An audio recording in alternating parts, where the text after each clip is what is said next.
川普的关税让欧洲真的现在对美国很感冒啊。来看一下这个欧盟主席冯德莱恩啊，他讲说欧盟已经把对于美国关税反制的措施的暂停期间延长到8月初希望在此期间美方能够透过谈判找到贸易争端的解决方法。那欧洲议会的国贸委员会主席朗吉他也说，欧盟应该要即刻启动反制措施因为美方此举对谈判而言如同一记耳光，所以他不赞成再延了。那这个不是跟贸易伙伴打交道的方式，意思是说我们欧盟不要太软了。那目前这个德国的财政部长他的立场呢，则是如果欧盟没有跟美国达成公平贸易的话，应该是要采取反制措施。所以看起来总的来说欧洲现在对于美国看起来这个气愤难耐，虽然这个措施不同，但是气是咽不下去的。那目前白宫的经济顾问哈塞特他说这个关税一定是会实施，除非有更好的协议出现。所以白宫再放话，欧盟会有什么样的反制手段呢？来看可能会有这2项，一项是说回应美方对于进口铝课征50%的关税，将会波及到210亿欧元的美国商品，来进行这个美国商品的反制。另外呢，针对美国对等关税的报复措施，欧盟5月以来开始研拟涵盖价值720亿欧元的美国商品所以这个可能是他们的反制手段。再来，欧盟现在也打算跟日本、加拿大一起来反抗这个川普的30%关税。欧盟包含这个跟加拿大、日本的接触之后呢，他们说要讨论协调应对的可能性。目前欧盟跟美国的谈判其实是陷入僵局了，所以此举恐怕会让谈判的这个变数再增多。那其实现在反映到了这个小老百姓来说小老百姓在讲说其实我们应该要更刚硬一点对待美国不能够那么屈服只要你说错的话，他们做了他们不喜欢的事情，美国就会再次变卦。所以各国应该要明白，跟美国妥协是行不通的，必须要用这个强硬的方式来反击。就如同像日本石破茂最近不是也态度非常强硬吗？我们被人看扁，难道就这样忍气吞声吗？讲话非常的这个站硬他们的立场那但是川普也是很强硬的回应，就说日本正在迅速改变立场，对协商还是抱持着期待的。巴西鲁拉也是很强硬，说世界不需要皇帝，但是他也是给予一些制裁但是现在就是看谁先 tackle 啦，就是如果你也强硬我也强硬的话，到底谁拿捏谁呢？那另外看一下这个越南美越现在他们算是比较这个对美国态度比较软一点美越现在他们协议停留在川普的贴文，也没有正式签署协议，就是哪怕你对美国比较软化一点但是看起来好像税率上面也并没有太多的优惠措施。那缅甸军政府的领导人呢，则是感谢了川普的来信，乖乖听话就是吃关税要硬起来恐怕才有的谈，看谁这个最后是胆小鬼嘛。我们再看一下这个美国的汽车行业则是对于川普征收这个对于铜进口征收50%的关税，他们是警告因为这种金属对于电网、建筑还有汽车制造、消费电子行业至关重要，恐怕会反而影响到自身的这些相关的产业业界也呼吁应该是要放过铜废料。不然呢，其实美国是世界上最大的金属废料生产国之一这会反而害到自己这会不会让这个稀土危机再度重演呢？专家就已经推估了，这可能会导致美国的霸权加速的崩坏，这会是一个连锁反应，而且重塑未来10年全球的经济秩序甚至还有这个美国民众，他们实际上面已经在日常生活中感到痛感了。比方说呢，就有美国民众去墨西哥买了一张桌子物流公司还把它拆成2个包裹，结果拿到他手上的时候呢，每个箱子他要支付500多块美元的这种海关边境保护费总共是1170元，而购买这个桌子本身也花了他1980美元，也就是说他光是买这个桌子要多喷台币大概3万块钱，哇，这个非常高额所以看起来并不是这些国家付钱，而是美国的消费者来付钱那如果说对巴西很强硬，他刚刚呛了鲁拉嘛，就说我要给你们征到50%那可能美国接下来喝咖啡也要贵了因为会冲击到美国的咖啡市场，大部分是从这个巴西进口咖啡豆嘛，如果推高了咖啡的价格，可能会形成一个双输的局面接下来又是美国消费者要买单喝一杯咖啡可能要涨价这个25美分。那我们先来问一下亮哥。我觉得川普从7月9号之后，整个就乱了套了。那第一批大家还知道他要干嘛，就是针对洗产地的国家，他把税拉高嘛。对。第二批7月9号巴西，本来10%变50%，这什么逻辑啊？结果发现是政治原因，他已经不再根据科税的科学计算了啊，就因为我的博索纳罗前总统，你怎么可以司法追究？你怎么可以说要用本币互换？巴西4月2号的税是10%，就给他拉到50%，这什么逻辑啊？接下来7月11号加拿大，大家本来说，剩下的国家15到20啦，那个青鸟都好高兴。我们台湾大概是15到20，加拿大一公布35，然后接下来欧盟30，然后墨西哥也是30啊，这已经完全乱了套了。因为当初他去科加拿大，他怎么说？你让芬太尼可以走私进来啊，结果人家去查，芬太尼从加拿大进来不到2%，35%。巴西芬太尼进去大概80%，30%，这什么逻辑啊？还有欧盟到底哪里得罪你啊？事实上，欧盟冯德莱恩根本就亲美了，对，其实已经跟美国谈的差不多了。我本来都认为他们要签了，那欧盟就说我们最多接受10%了，10%是欧盟可以忍受的关税量。那本来他们还要跟美国讲说15，我们就受不了了，结果跟你说30啊，然后说30也不说明呢。我觉得根本都已经乱了啦。对，所以欧盟你看现在又产生了2种声音嘛，比如说欧洲议会那个贸易代表，他就非常火大，他本来主张今天宣布反制啊，对，那还有第2波的反制贸易清单也要开始拟啊，那各国就分裂嘛，其实欧盟如果这次做不出迅速而明快的共同决定啊，那解散算了啦，解散算了啦，因为你里面就有一个卧底的冯德莱恩嘛，冯德莱恩讲了什么话？说我们8月再来商量，对不起啊，美国 deadline 就8月1号，所以我不知道他在讲什么所以我觉得欧洲自己都乱了啦。那其他国家，鲁拉最有 guts 鲁拉说他那个关税好像我拒收，川普寄给他的信他不收然后说我们立刻研究要反制50%。那因为巴西那个咖啡豆刚好是星巴克跟雀巢进口的咖啡豆，所以有人算过了，说巴西如果少出口10%，那星巴克的咖啡价大概就要涨10%。那就大家都来吧，那如果都这样下去，那美国年底的食物的价格会增加0.3%，就现在就是如此了。自食恶果。赖老师，欧盟最主要的原因就是一直在当放羊的小孩然后只光说不练，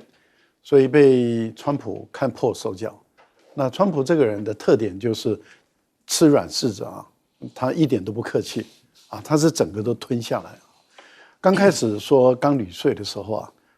欧盟说我马上要反制，结果又说那我们还可以再谈判，所以美国对欧盟克，然后欧盟没有对美国克，所以要透过谈判来解决。接着川普又说汽车税的时候，他们又说不可接受，然后要反制，然后冯德莱恩说我已经准备好这个100多亿、200多亿，然后一定要反制。结果到时候时间到了也没反制，美国照克。接着那就是4月2号的对等关税了。对等关税以后，欧洲说我已经准备好200-300亿，甚至到400多亿来去对付你的时候，美国就照克了10%，说这个基础关税先克。欧洲有没有做事？没有，说我们还在谈判。好，所以等于是自己本身一直在当放养的孩子，然后拿出的筹码也不够多。为什么？因为美欧的贸易额是15000亿美元，然后他拿出来就是几百亿美元，这个对川普来说的话，这算钱吗？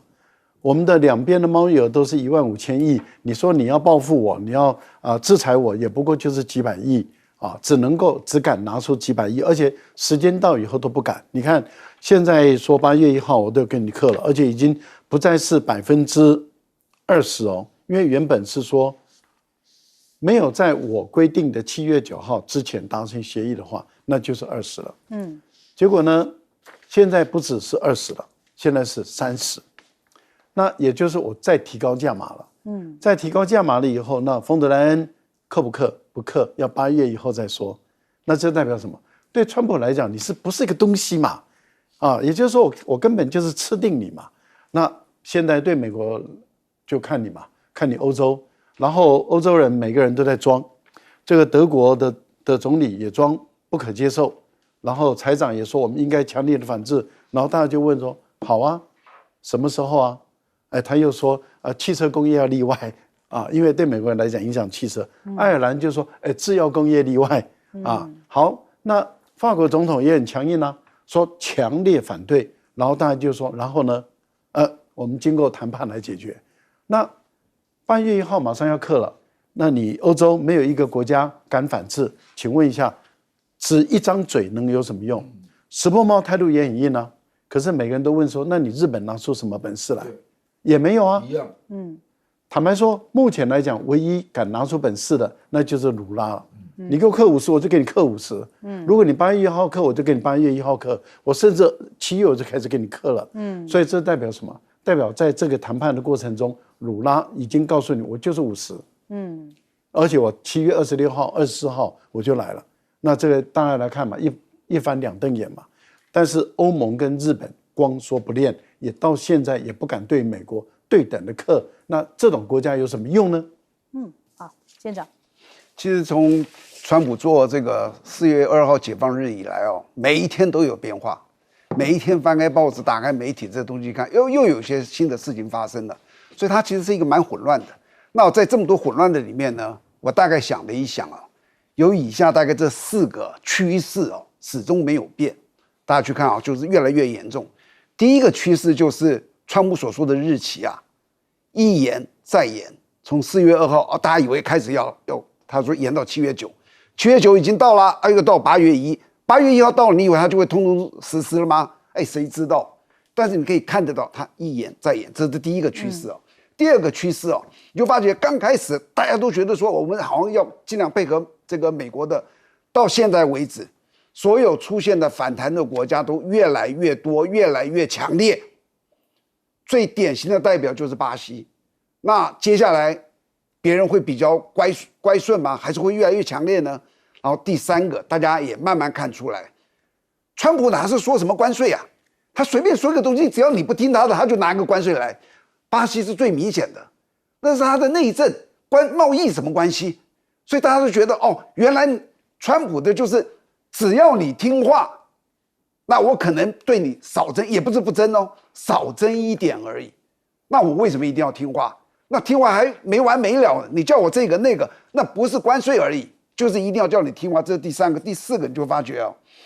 这个因为川普的各种的这种恣意妄为，现在所有国家的民意，从开始说我们希望不要去打这个关税的，现在民意越来越支持该国的政府。像好比说，如果今天最后台湾谈出来的是一个各种的乖顺，然后也没有很好的一个结果的时候，你可以知道政府很难做人的。所以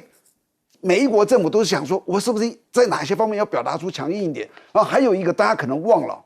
美国最近一直在讲说他们的这个关税获得的利益，那只是他目前看到的。好比说，他最近说他多征了1000亿，你们有没有想到他带来的害处？还没看到什么叫做害处？未来的通膨、未来的失业率、未来的工厂倒闭率都还没看到。但是现在你只看到的就是利。未来这一段时间，我们会慢慢的看到它所浮现的这些弊端会一个一个出现。最后我预测一下，可能全世界减1，就是美国给它挪开，大家趋着我们好好做生意。好，我们先休息一下，广州忙回来。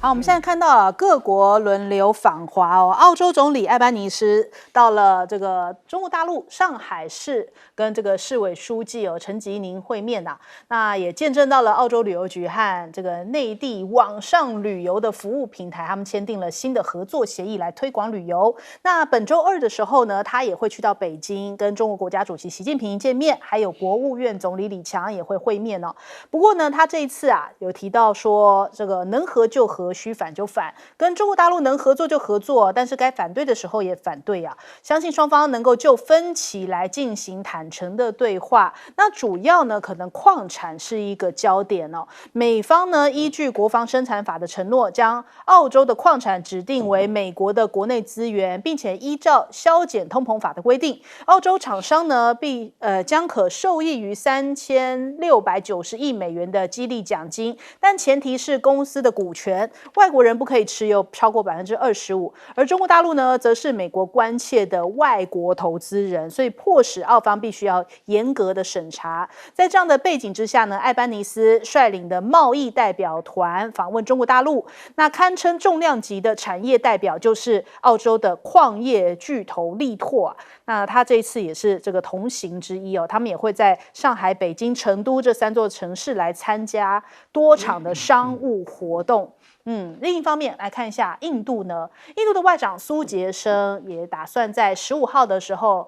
要来参与上合组织的这个成员国外长理事会的会议。那这也算是他这个，就是说中印有这个矛盾冲突5年以来首次外长访问中国大陆，这也算是为着接下来中美双方的领导人会面来进行一个前期的铺路哦。苏杰生这一次还会跟王毅进行会谈，那双方要讨论的一些话题包含了稀土啊、印巴局势啊，还有中印恢复直航这些相关的这个内容哦。那还传出王毅也有可能会在本月份的时候访问印度，跟印度的国家安全顾问进行边境问题的讨论。那这个报道是引述知情人士讲的，就是说这个互动应该是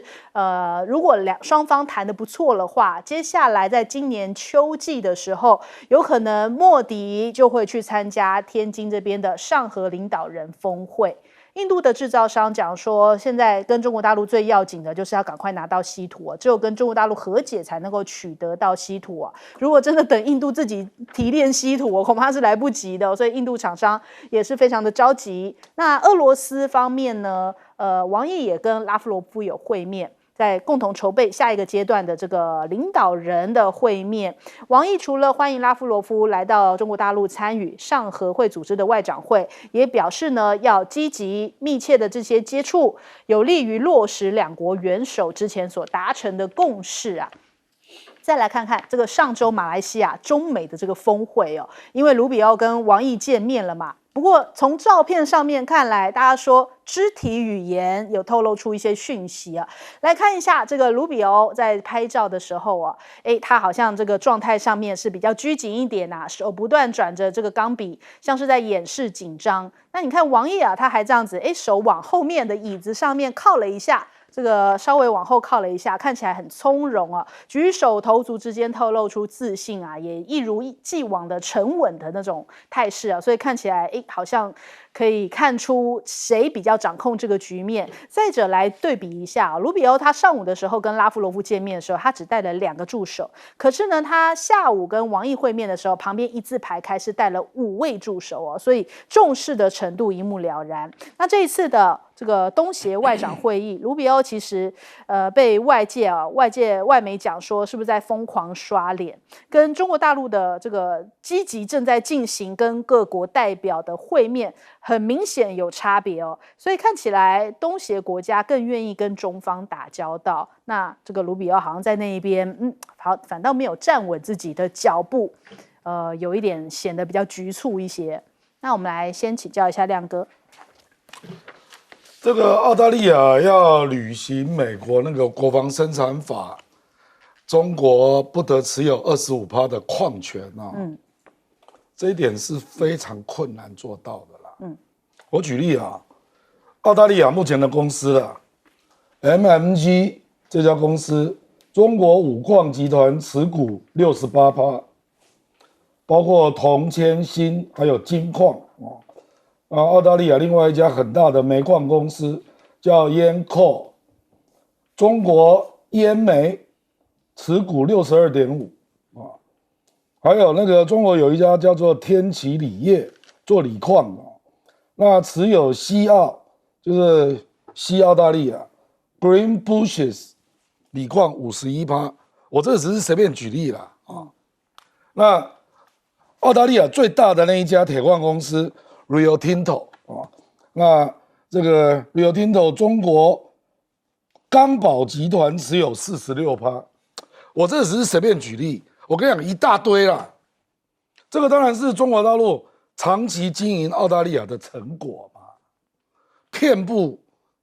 尤其是西边的澳大利亚，所以你这怎么弄啊？我坦白讲，我认为阿本里斯是一个明白人啊，所以面对这么大的，你用国防安全法来引诱我，然后说可以受益多少钱，中国大陆一样给他钱啊，那我为什么要受到你的限制？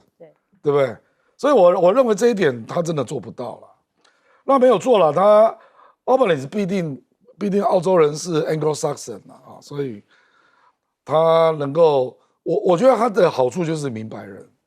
他不会给你讲一些有的没的能做就做，不能做就告诉你，就是这样我觉得中国大陆大概也欢迎这样的人那加拿大就有一点滴滴嘟嘟嘛，所以就难以进行。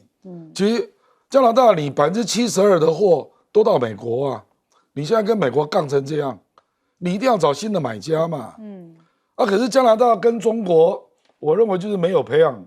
出澳大利亚这样的默契了。所以要进行就有相当的困难。这个澳大利亚不是加拿大要自己去学了那至于王毅跟卢比奥我觉得是卢比奥，因为前一次电话通话，王毅跟他讲你要好自为之那个心理压力还在然后他这一次是绝对要在川普面前保证使命必达的啦，就是要弄好关系，而且一出来就立刻讲，非常的有建设性就是说川习会的几率非常的高，这个就是他的目的嘛，所以他就怕王毅又给他吃排头，然后让那么多美国的幕僚都听到，那我觉得王毅也顾全大局啦，所以对他也蛮客气的。而且王毅出来讲的话，虽然中国大陆对卢比奥评价不高啦，因为事后中国外交部的新闻稿只有256个字，已经是制裁的名单。可是，但是对他的人可是毕竟他代表国务卿，又代表国家安全顾问，所以中国大陆还是尊重那个职位啦，所以还是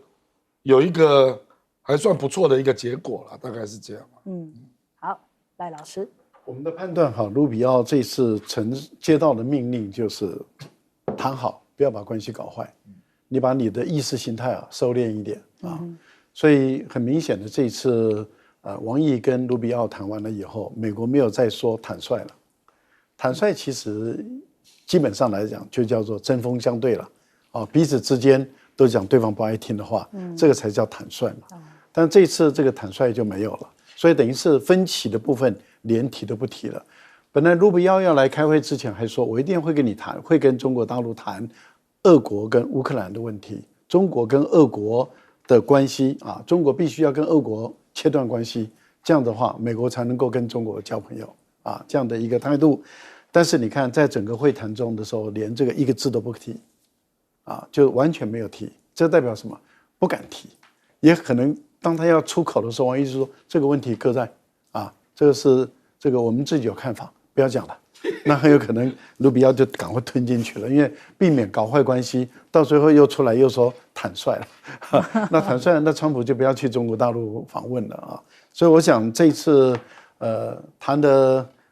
对卢比奥来讲，这个意识形态那么重的一个国务卿在这一次里面收敛不少，因为不然的话他官位不保嘛所以我觉得为了保官位，那就把意识形态丢在垃圾桶了，然后就开始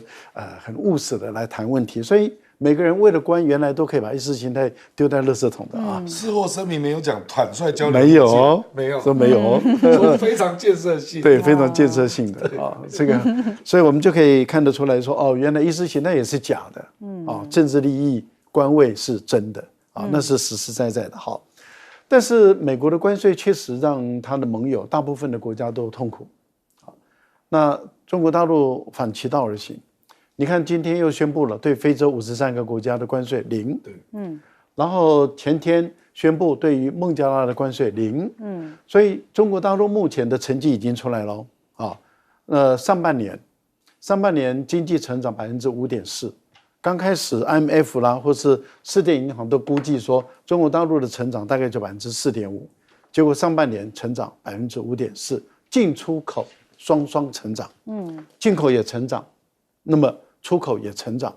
然后呢，在“一带一路”里面的相关的国家成长的速度特别快，跟日本、韩国、跟欧洲，那么也都成长。那换言之，也就是说，这个自由贸易化的这样的一个政策产生效果了。也换言之，也就是大陆的想办法跟日本、韩国把关税下降，然后跟东盟的国家从这个10+1的2.0版提升到3.0版，然后对于非洲、对拉丁美洲，全部在关税方面都往下降。那这样的情况，贸易额一直在增大了。对大陆的出口贸易额增大，对大陆的进口也贸易额增大，唯独下降的是哪一个国家？你们猜？跟美国的贸易，大陆跟美国的贸易跌了快20%。其实这个代表什么？代表大陆的政策在开始边缘化美国了。好，舰长。其实现在所有国家的治国的一个最重要的一个根本就是经济，就你不要跟我讲太多形而上的话。如果让我的生活能够越来越富裕，让我生活的赚的钱越来越多，我就会觉得你这个政府不错。反之，你跟我讲了很多的很好听、很美好的话，让我们在做梦。可是我的收入就是越来越少，你很难激起人民对你的支持。那以这个观点来看，现在全世界有2大经济体，一个美国，一个中国，这是2个最大的市场。那现在美国在跟全世界斗，哪一个国家认为他可以跟美国处得很好的？所以在美国在斗争之中，还有第2个，那个第2大的市场，可能是未来最大的一个市场，就是中国。你要跟他脱中吗？那你未来你把希望摆在哪里？所以现在如果搞不定美国，也不确定美国会怎么样的时候，所有国家会把希望寄托在中国大陆。而且中国大陆像刚刚赖老师也讲，非洲53个国家零关税。他前一阵子6月初的时候还有一个呢，在说联合国有一个叫做什么的一个国家，最不发达国家43个国家也是零关税，还有东协+5是15个国家，它在未来2030年也是零关税。所以你就发现这2个最大的市场，中国大陆正好跟美国是反其道而行，都是零关税、零关税、零关税。那你寄望谁？你寄望跟美国吗？那特别我要说的是澳洲哦，澳洲这个是一个很特殊的国家，澳洲的人口2600万，跟台湾差不多，可是它土地面积是台湾的212倍，你就知道它空旷到什么地步。它最需要的全世界的移民跟投资这2项对它而言都非常的重要。然后它又跟中国大陆比较近，你看到没有？一南一北，正好气候也相反。好比说中国大陆的人民想要说热好热，我要凉快一点的地方，往澳洲跑；很冷的时候往热的地方也是澳洲。然后所有的好比说原料啦、农产品啦都是互补，然后距离又近，它这样过来大概是4000公里。它如果要往东边这里往美国跑，大概是1万公里以上，最近的2个点大概都1万公里。我问你，如果你是澳洲的总理，你现在看到的第一个这2个市场，一个美国，一个这个中国啊，美国这样子对我，抽我这么多的税，川普又是这样子的人，那我再脱中，我就不要活了，我也不要去治理了。然后接着就是说我需要哪个国家来帮我移民啦、投资啦，我相信当然是他希望跟中国建立一些很好的一些关系。所以我要讲王毅跟那个 Rubio， 其实大家真的可以去想一想，2个不同制度所产生的这些领导人的能力有差多少？大家看看王毅，从很小的官就一直在外交界，一路上来，他什么时候会离开他的外交界？所以他的政策会一直延续下去。美国呢？Rubio 原来在干嘛？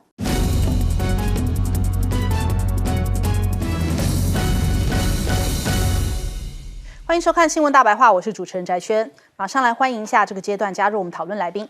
国际事务专家赖岳谦。主持人好，观众朋友大家好。前张千健舰长黄征辉，主持人各位观众大家好。还有耶鲁政治学博士郭正亮稍后加入，马上来关注一下汉光演习哦。现在这个每天的，我们看到好像都有出现一些小插曲啊，比方说呢，在12号的时候哦，八军团一辆军车在旗山区哦，不明原因自撞上了民宅的围墙，还有这个路墩，导致了这个3名的官兵受伤啊。那屋主直接直到13号返家的时候才发现，怎么自己家被撞成这个样子？因为是12号发生的，也没有人通知他，军方跟警方都没有联系他哦。那目前事故初判的原因可能是疲劳驾驶。那军中强调没有任务超时的问题。那可是呢，这个军车的轮胎也喷飞了，血染车门哦，所以代表说这个撞的的确是造成了一些受伤的情形。但这也不是单一状况啊，我们其实最近从10号到12号，每一天我们都有看到类似的情形发生了。我们先倒着看，12号的时候是在高雄哦，军车撞上了10吨，然后在11号的时候，新店呢自走炮撞上了这个民宅民车，就撞了4台车。那10号的时候呢，台中有骑士遭到军车碾压，卷到了车底，就是让 PTT 网友就开始讨论起来，就说，我们的汉光演习是不是很掉漆啊，很邋遢？那这个台湾真的还需要中共打过来吗？还是说这是汉光演习很逼真，要演习让老共看一下，问题真的是一堆？也有人讲说美军可能看到都会傻眼，所以我们一个汉光演习，这个让中美都看傻了眼，是这个样子吗？就甚至呢，还有这样的新闻标题，来看一下中央社讲说赖清德可以以肉身扛下这个 M1A2T。这是什么意思啊？他就说 M1A2T 实弹射击全数命中赖清德。为什么会全数命中赖清德呢？然后后面还点说，不愧是地表最强的战车，原来地表最强的战车是要命中赖清德啊。后来发现原来是中间忘记空格了，就是全数命中应该要先空格，然后赖清德的发言说不愧是地表最强战车。但是这个更让大家傻眼是说绿营侧翼疯传，就是说我们赖清德赢麻了，就是他可以挡下所有的这个炮弹，结果被这个绿营侧翼一阵大胜利之后，官媒发现不妙，赶快下架了这个标题哦，赶快更改标题，就是一个乌龙事件的发生。再来看到了，现在目前汉光41号演习第6天，那澎湖部队的实弹操演说要整合区域联合的火力，第一作战区在澎湖地区实施耀玉火箭这个实弹射击，模拟敌军对于澎湖进行快速突击上路防区各部队呢，根据响定与辅助状况即刻展开应变，对敌方发动行动。那这个其实说，因为操演的一些弹药主要是集齐品，标枪飞弹一枚高达$10万。那但是呢，这个澎防部的指挥官他就中途临时加码，虽然说第2发就已经命中了，他们就讲说，那我们就把这些部队这个弹药全部打完为止，所以目前估计起来，这个支出超过1整年花火节的经费了。除此之外，在台北也有看到一些状况最近大家就今天有人搭捷运就想说，这是什么情形？怎么看到那么多这个宪兵出没在这个台北捷运有这样的画面，就在搭车的时候发现到原来是汉光演习到了地下移防，那他们就模拟在台北捷运沿着蓝线，就是南港机场到善导4站之间呢，他们就进行这个弹药物资迅速支援前线，沿着这一条线的这个地下街什么的，就这个部队就前进到龙山4站来汇合。所以也有一些这个地下移防的动作。还有呢，这个陆军54工兵群在台南市北区北安桥演练夜间桥梁阻绝作业，以钢刺猬结合蛇腹型铁丝网，还有废弃的车辆等器材，要封控重要的节点，严制敌军的前进这是我们现在目前演习都已经在你我周遭已经密切在发生的状况，那是不是就代表着真的已经很兵凶战危了？我们这一次的这个规模也是有史以来最大的。还在同一个时间点，美国问了2个国家说，如果台湾有事，你们要不要出兵呢？一个问的是日本，一个问的是澳洲哦。那艾班尼斯好像这个回答，觉得说你美国问的也太双标了吧？我们来听一下。We support the status quo when it comes to Taiwan. We don't support any unilateral action there. We have a clear position, and we have been consistent about that. What's important when it comes to international relationships? 对，他意思就是说，你美国自己都在采取战略模糊，你自己在模糊，然后叫我们要很清晰，这是哪个意思啊？几个意思啊？就说，所以记者问他的时候，就说你的问题，你的提问，其实已经讲出了这个答案啦。就是美国自己都采取这个战略模糊，为什么澳洲需要清晰啊？那五角大厦其实还在施压，就日澳他们都觉得很错愕，就是说你美国自己都不保证台湾安全了，你叫我们去前线吗？那不过美国最近倒是有一个动作，它是 B-52H 轰炸机已经在部署关岛了。那他们说这个是部队要重返太平洋的演习，那估计出动了300架的飞机。那现在绿媒就在讲说，哇，这个是为了台海而来，可能是要应对台海跟南海的局势哦。那这个人家讲说，会不会只是一个单纯美国部队要移防，就往这个关岛这边来移动，慢慢移走，不在第一岛链往关岛走哦？是不是绿营？他只用标题来告诉你说，他是为了这个局势，但什么样的意思呢？是不是为了因为局势很严重，所以往外移呢？他没有说清楚呢。这个是不是又用一个标题来呈现美国支持台湾？那再来对比一下伊朗最近被人家发现说，他突袭了卡达的美军基地，卫星影像显示出来呢，其实他们是有命中的而且造成了一定程度的损害，但是美方却是轻描淡写的。就有人说，退一万步讲啦，你看连伊朗都可以有这样的命中，这个精准击中这个美方的建筑物，那如果今天换作是解放军呢，会更精准还是更不精准呢？我们来问一下亮哥怎么看？我这次汉光演习它是没有脚本那没有脚本，可是我感觉它设定我们好像要躲藏在这个居民住宅的区里面比如说我就看到那个海马斯那个多管火箭，他就躲在那个台中的市区，就一个公园，不知道一个反正有树林那是在老百姓都在附近拿老百姓不，我的意思就是，他并没有要排除什么居民混合这个状态啦。不然为什么车子会有这么多事故？比如说高雄那个是那个损伤最严重的嘛，他怎么会撞到10吨呢？我跟你讲，这个一定是比如说那个出题目的临时下个状况，然后叫他要在多少时间内要赶到哪个地方，就是临时状况，所以他赶嘛。那可能就是他可能也是，我不知道他是不是自愿意啦，就也没那么多经验，就撞到10吨，那不是那个整个那个爆开嘛，3个人受伤那为什么是走市区的路呢？你没有发现都是在市区里面发生的吗？新店、高雄、台中。对，我前2天上班还看到军车从我家那这样的意思是什么？这个一定是城镇战演练，这个绝对不是滩头决战嘛，这个早就过了滩头决战了，已经进来了嘛。所以你想定的状况是在老百姓住的城区里面作战吗？这个恐怕国防部要回答因为后续的包括既然还可以搭捷运作战的时候还有捷运你可以搭捷运那共军也可以搭捷运是这意思吗？我的意思是说就是你用捷运来做移防，那是什么意思所以你是跟老百姓是打在一起的，是不是？那所以才会有那个，因为那个李敏雄刚好是总统府的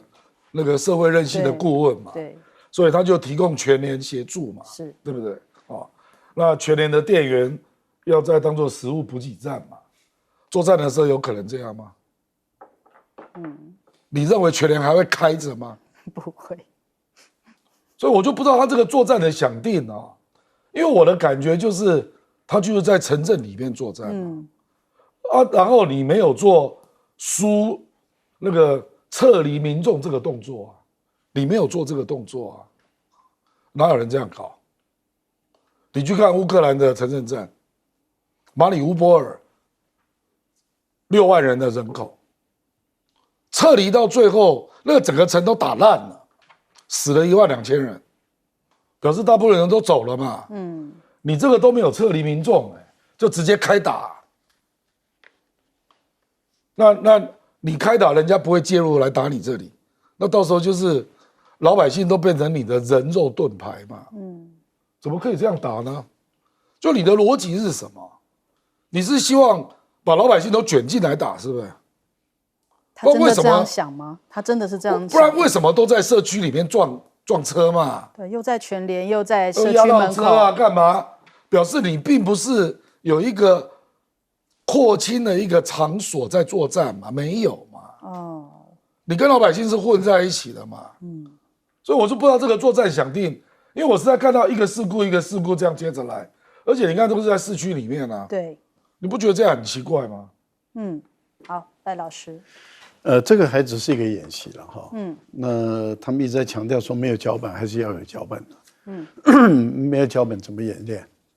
也就是说你至少要有一个脚本，说大陆可能会用哪几种方式来攻打，然后他这一次是打算用什么方式来攻打，这就是脚本了嘛。那你就要根据于大陆的可能的采取的行动，你来做应变嘛。那这个还是有脚本嘛。所以我觉得说没有脚本那是谎话了，那不切实际，因为还是有脚本。另外，既然说这个是大陆攻打台湾，那台湾是防御作战的话，我们看到前段时间大陆央视他们公布他们发展出来的一个石墨弹，就是说把那个石墨从空中丢下去以后，它会闪出来，闪出来以后，它会到地上以后会弹上来，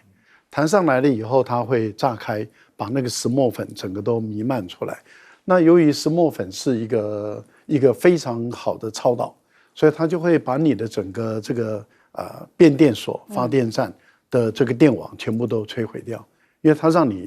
让你自己本身就是整个走电了，所以你的整个电都断掉。那你整个台北市、新北市，你全部都断了以后，你的这个通电系统就全部都毁掉了。所以你的全联、你的冰箱、冷藏都会断掉。那你的食物都会坏掉，这要演练嘛。然后你的地铁，我们的捷运，所有的都会断掉，你的网络都会断掉，甚至你的很多的这些雷达或者什么，很有可能都会断掉，你都要演练嘛。那另外，你当然要先演练的一个最重要的就是说，怎么样把台北的200多万人，新北市的几百万人、300-400万人，你都要把它梳理走。你要演练，最少要演练嘛。你要不就演练一个区嘛？就是说，你讲对了，就是说你到底要把台北的200多万人，新北的这个300-400万人，新北400-500万嘛，哈，你整个这个将近700万人，你要把它输送到哪里？那怎么输送？你要先演练这个部分嘛。所以你汉光演习在演练的时候，你应该先选定几个区，说我们开始做这个整个区的演练来做示范，到时候我们就乘以几倍然后就看看我们的交通道路会不会大堵车，然后你要台北人，例如说选定你大安区好了，那你就开始开车或者是你要走路，或者是坐车，我们现在开始把你疏导走了嘛。那你要怎么过台北桥？你的人要怎么移动？你要带什么？那大小孩子要牵手，你总共要疏导花多少时间才能够疏导出一个区域？或是你的这个，例如说永和区，你要花多少时间才能够把整个区的居民都疏导光？你要做测试嘛。然后再来看看说整个战争打法，那你这些都没有做，那你等于是要老百姓当你的人肉盾牌，这样不对的啦我个人倒是认为说，演习期间已经算很好了，然后你也不可能演习说我上班8小时嘛，说8小时时间到换班你从这个地方下班了，另外的，所以他说没有超时也不可能嘛，所以这些军方讲话你就告诉大家，演习期间每一个小兵他工作服勤多少时间？对，你给大家公布嘛，你不能说绝对没有超时，明明就有超时嘛。最后一个，我们要讲的是，这还是演习哦。那实际上的战争有生命的压力、疲劳，然后紧迫感、时间压迫感更大。现在的战损都这样子，到时候战争你要乘以多少倍的战损啊？这个都要算出来。所以我们请台湾的国防部啊，就把自己弄清楚。你要为台独而战的时候，你要死多少人？先告诉我们台湾老百姓。好，舰长。首先我们要看这个演习哦，在那么多次的演习，我们在台湾这么多长的时间，你何曾几时看过演习这么多的军队在民间穿梭的？对，所以坦白讲，这一次演习，国防部敢下这么大的决心呢，我倒给他们的勇气值得肯定的。那我同时想说，这么多的演习在这里出现在我们身边，其实它告诉我们一件事情：民进党将来在这场战争里面，他是要把全民一起拖进去的。我们这场战争叫防卫战。如果说我们今天去打别人，好比说我们去打这个菲律宾，那是职业军人的责任。各位记住，防卫战是全民的责任。我说全民包含军跟民，一个都跑不掉。就好像刚刚说，你说去疏散台北市、台北县，那根本不可能。那演习他在找他的很多问题，他不见得有答案。我举个例子，他们这次动员2万多人，你以为动员2万多人很容易吗？他们真的动员来才发觉，我不要说给他枪弹衣服了，光给他们吃饭就很困难。那我们这个后备还有200多万人，你知不知道？所以他会发觉其实有很多困难。你以为叫一个部队从这到那是这么简单的事啊？其实它非常困难。然后第二个，你所有这些看到这些车祸，其实到目前为止发生了5起，有1起是很怪异的，就是那个轻型轮车。那个轻型轮车就跟你在开一辆车一样，能够撞上去，绝不是一个正常的状况。但是其余的那个都是你搞清楚就会知道，我们的道路宽度一般的大概3公尺到3.5公尺，高速公路不算。我说所有你现在看得到的大概3公尺到3.5，你知道我们那个装甲车多宽？3.66跟3.63，那个撞车的那个是3.63的 ，M1A2 是3.6，就它的宽度比道路还要宽。然后那个这么宽了之后，你那个驾驶员在前面，他只能看到一个很小的一个角落，因为旁边都是弹药，什么东西挡到。那个尤其是 M1A2，那个驾驶员是躺在底下这样子，在那个拉那个车的，而且他没有轮盘，你知道？他是靠2个这样子推，2个一起推，就是一起往前跑，一个前一个后就在原地打转，非常难控制。他有坦克啊。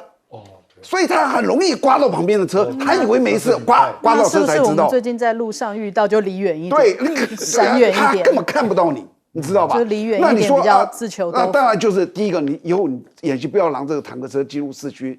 第二个就像你刚才说的，看到就跑，那他根本看不到你，知道吧？所以那个出事是难免的。好，我们先休息一下，广告之后马上回来。问题是